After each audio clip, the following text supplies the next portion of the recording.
আজ রেকর্ড গল্পের দুটি অন্যতম চরিত্র গল্পকথক আর তার স্ত্রী করুণার একটু চরিত্র বিশ্লেষণ করি।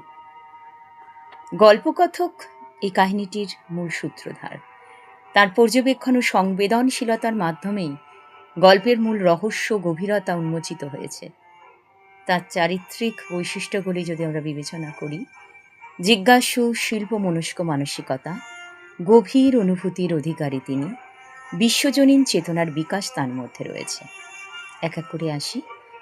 গল্পকথক কলকাতা চোরাবাজার থেকে 12 আনা দিয়ে যে নাম না জানা সে পুরনো রেকর্ডটা কিনে আনেন, সাধারণ মানুষের কাছে যা ভাঙাচোরা বা অপ্রয়োজনীয় বস্তু, তার কাছে তা ছিল একটি অজানা কৌতূহল। এই অনুসন্ধিৎস মন তার চরিত্রের অন্যতম বড় দিক।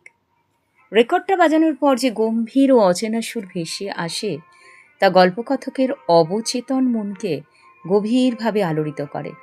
সুরটি চেনা রাগরাগিনীর বাইরে হলেও তিনি এর ভেতরের অন্তর্নিহিত বেদনা গাম্ভীর্যকে অনুভব করতে পারেন। গল্পের শেষাংশে এসে গল্পকথকের চরিত্রটি একটি নতুন উচ্চতায় পৌঁছয়। ঘরের ভেতরে বাসতে থাকা ইউরোপের মুক্তিযোদ্ধাদের সুর, ঘরের বাইরে চলতে থাকা সমসাময়িক ছাত্র মিছিলের ওপর পুলিশের লাঠি, টিয়ার গ্যাসের হাহাকার, এই দুইয়ের মধ্যে তিনি এক অদ্ভুত মেল বন্ধন খুঁজে পান। তিনি উপলব্ধি করেন, দেশের বা বিদেশের যে কোনো প্রান্তেই হোক না কেন, শোষিত মানুষের প্রতিবাদের সুর ভাষা আসলে এক ও অভিন্ন। এবার আসি করুণার চরিত্র বিশ্লেষণে। করুণা গল্পকথকের স্ত্রী। গল্পে তার চরিত্রের বিবর্তন, মানসিক রূপান্তর অত্যন্ত চমৎকারভাবে ফুটিয়ে তুলেছেন লেখক।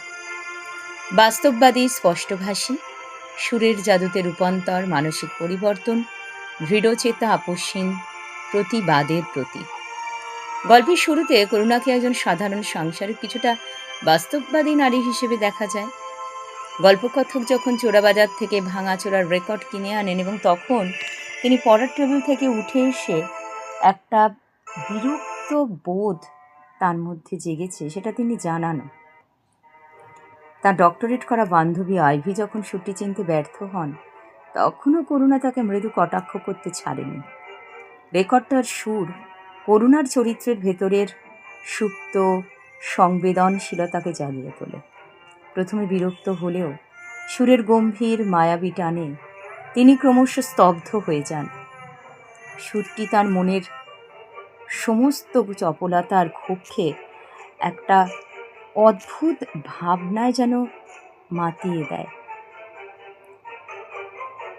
গল্পের একদম শেষাংশে করুণা চরিত্রটা কেবল ঘরের লক্ষ্মী বা সাধারণ গৃহবধূ হয়ে থাকেনি, তিনি হয়ে উঠেছেন শোষণের বিরুদ্ধে এক অবিনশ্বর চেতনার মূর্ত প্রতীক।